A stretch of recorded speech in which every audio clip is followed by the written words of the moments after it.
उल्हासनगरमधील सर्वात मोठी व्यापारी संस्था उल्हासनगर ट्रेड असोसिएशन अर्थात UTAच्या वतीने एक कार्यक्रम आयोजित करण्यात आला होता।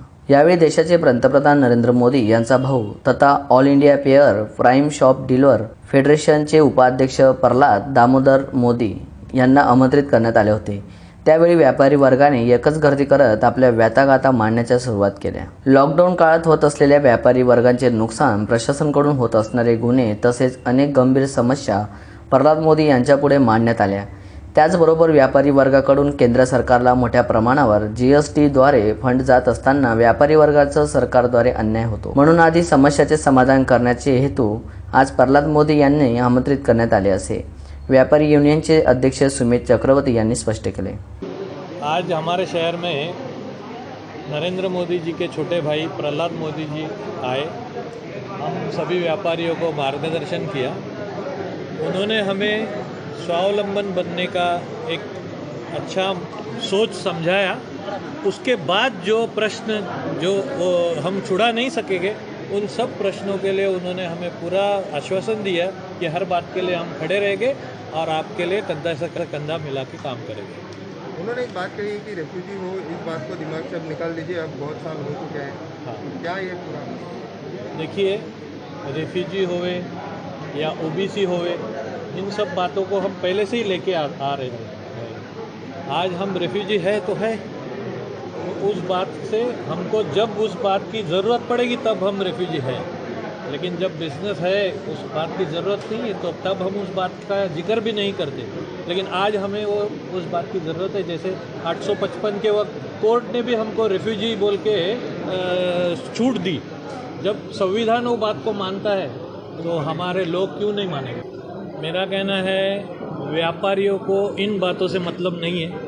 व्यापारी 100% GST सेंट्रल गवर्नमेंट को भरता है और सेंट्रल गवर्नमेंट तक हमारे मुद्दे जाने चाहिए, जिसके लिए हमने प्रल्हाद मोदी जी को बुलाया और उनके सामने रखी। सेंट्रल गवर्नमेंट 50% देता है या 100% देता है स्टेट को, उससे हमारा मतलब नहीं है। हमारे से पैसा कौन लेता है? Central government. तो हमारी मांग सेंट्रल गवर्नमेंट के पास पहुंचाने के लिए ही हमने उनको निमंत्रित किया था कि हमको सरकार से कुछ मदद मिलनी चाहिए। जैसे गरीबों के अकाउंट में पैसे आते हैं, गरीबों को राशन फ्री में मिलता है, बड़ों को बैंक का पैसा माफ़ हो जाता है, लेकिन हम बीच में जो व्यापारी है हमको कुछ नहीं मिलता है। तो उसके लिए हमने मांग की है कि उसके हमें कोई राहत मिले। आपने खास करके कौन सी प्रमुख समस्याएं रखी उनके सामने, शॉर्ट में बताइए।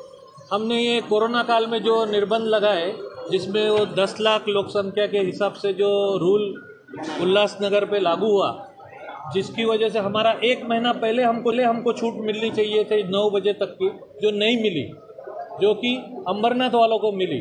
उस वजह से हमारे यहाँ के व्यापार करने वाले लोग वहाँ चले गए। तो इस वजह से हमने ये मांग मुख्य रूप से रखी थी। लेकिन अभी सुनने में आया कि कल से वो टाइमिंग बढ़ रहा है, तो वो हमारे लिए अच्छा हो गया। उसके साथ साथ कोरोना काल में सभी को प्रॉब्लम हुआ है, पैसों की तंगी है, और उसमें गवर्नमेंट ने पुलिस डिपार्टमेंट ने बहुत सारे केसेस कर दिए हैं व्यापारियों पे। कोरोना काल के वजह से जो भी ये था नियम थे, उसका उल्लंघन का जो केस है उसका भी हमने मांग की है। जैसे दूसरे स्टेट में वो FIR पीछे लिए, उसी तरीके से महाराष्ट्र में भी वो FIR पीछे लेना चाहिए। ये हमारी प्रमुख मांग। दरम्यान व्यापाऱ्याचे केवळ शोषणच होत नसेल तर सरकारला GST देणे बंद केले पाहिजे, तरच सरकार वटणीवर येईल असे उद्गार प्रल्हाद मोदींनी यावेळी काढून व्यापाऱ्यांचा जीव भांड्यात पाडला। कभी समाधान का रास्ता पहले से तय नहीं होता। जैसे जैसे चलेंगे वो जहाँ ठोकर लगेगी वहाँ पत्थर को हटाएंगे। GST का 50% हिस्सा व्यापारी को नहीं मिलना चाहिए, इस विस्तार के विकास के लिए मिलना चाहिए।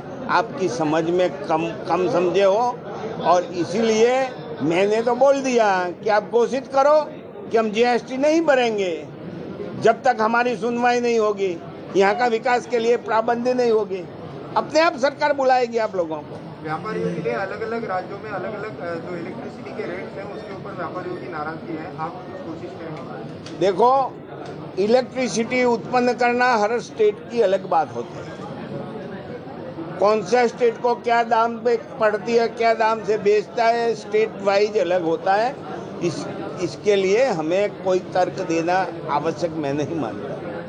जीन्स इंडस्ट्री ने आपसे अपील की है कि हमें एक अलग से MIDC दी जाए, उस पर आपने क्या सलाह दी है उनको और आप आगे जो बात क्या क्या क्या जीन्स के लिए इंडस्ट्री अलग से वो तो हमने मांग रखी है, अभी फेस इंडस्ट्री हम आगे पहुँचाएंगे। उल्लासनगर में हाँ। उसके लिए जो आपने बताया तो क्या मैंने बताया कि गुजरात में केमिकल फैक्ट्रियों का जो कचरा निकलता है, पानी, वो नदी में नहीं छोड़ा जाए, उसको रिसाइकलिंग करके फिर नदी में छोड़ा जाए, वो पद्धति को यहाँ अपनाई जाए तो अपने आप वो इंडस्ट्री चालू रहेगी। लेकिन हमें वो खर्चा उठाना नहीं है और फिर सरकार को गाली देना है, वो कहाँ से बनेगा। सर, लेकिन इस लॉकडाउन में जिस तरह से व्यापारी एक आम जनता जो सफर कर रही है, उसको आप स्टेट गवर्नमेंट को जिम्मेदार मानते हो? अरे इसमें जिम्मेदार स्टेट गवर्नमेंट है और हम भी हैं। क्या हमको अधिकार दिया है किसी के स्वास्थ्य के साथ चेड़ा करने का? इसके लिए भी हमें खड़ा रहना चाहिए। सर, बाहर की परदेशी कंपनियां हैं जो ऑनलाइन व्यापार करती है, स्थानिक व्यापारियों का कहना है कि जो रेट्स है वो कम ज़्यादा होते हैं, इसके लिए बात आपकी सही है, लेकिन जब राजीव गांधी ने खुला मार्केट खोला तब तो तुम लोगों ने वाह वाह बहुत की थी। अब क्यों रोते हो? नहीं, बोलने दो। अरे महंगाई तो इंटरनेशनल महंगाई है, इंडिया की थोड़ी है।